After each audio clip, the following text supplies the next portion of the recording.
Hey, this is Augie, Augie's Locker Room. When you come to the store, you're going to see things that you've probably never seen before unless you've been to a museum. Great items that go back to the Rockney era to the present.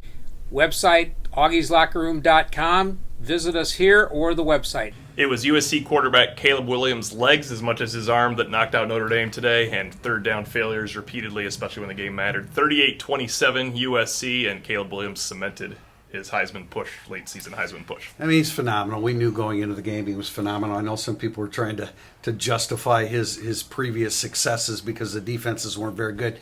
And Marcus Freeman said during the week, you can't tackle him. And it was a lot like Sam Howell from last year. I mean, you just can't tackle him. And, he could have been sacked 8 times, and I think he was only sacked twice. He's just phenomenal. I think the biggest thing, the biggest surprise, the biggest disappointment is that the defense gave up over 150 yards to Austin Jones, who I thought was an average back until he came to USC. Behind a really good offensive line. But, the numbers for Drew Pine, he was 23 of 26 for 318 yards, 3 touchdowns and 1 interception. But all of that's just kind of thrown out the window because he first of all, he fumbled. That was a very crucial turnover for Notre Dame. But it just wasn't enough, and neither side of the ball played well enough for Notre Dame to really compete to win. The interception hurt, but you're in scramble mode behind in the fourth quarter. That is going to happen. The fumble was worse because you were getting back into the game with a long scoring drive to kind of even up. USC went down and scored. You're going down to even it up right there, or not even the score, but even the half. It's just something that, we asked Pine about it. He was just looking to get a pass off to the flat and drop the ball. That hurt. Drew Pine's numbers were outstanding. Drew Pine's second half was outstanding.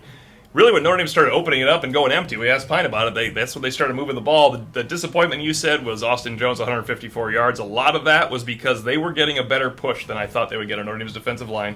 Asked J.D. Bertrand about that, and part of it is you do have to have a hat on Caleb Williams. The hat didn't do anything against Caleb Williams, though, so they were kind of coming apart at the seams. Yeah. Really, even if the offense follows through and cuts it to one score, Caleb Williams and the USC offense is going to do what they have to do to generate more points on the ensuing drive. So, I look at it that really disappointing defensively because you didn't expect to get gashed like that in the running game. And then Notre Dame's running game was very disappointing. They didn't reach 100 yards.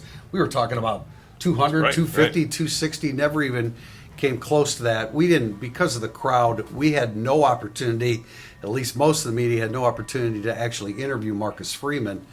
And I wanted to ask about Audric Estime, whose numbers were limited, his carries were limited.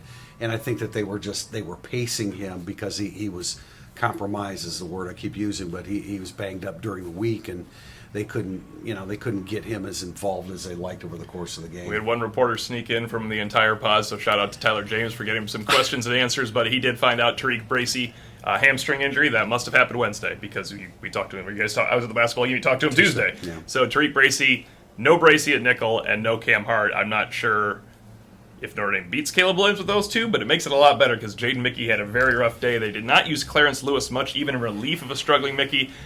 And honestly, Caleb Williams was better than the secondary and the back seven as a whole. It's not just those guys. When he extends plays like that, it's pick your poison. And that's what happened. And Notre Dame had 2 guys out that would have at least helped. But we knew Hart would be out. I think Bracy, when we looked down there and saw Tariq Bracy not holding his helmet, there was going to be a problem today. Yeah.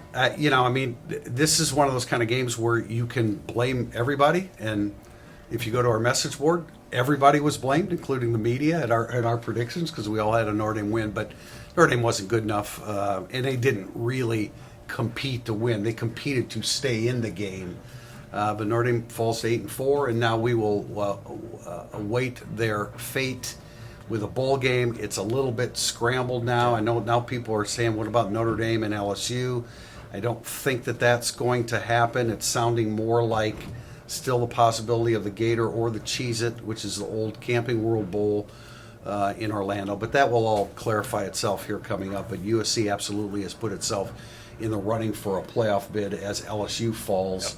And will fall behind USC. And the Irish have not fared well out here in an underdog role against USC. I believe the last win was 1992 in an underdog role out here. And this USC team, though not as great as some of the ones we saw previously, had one of the best quarterbacks Notre Dame has played against when you consider what he was able to do with his legs, escaping pressure throughout.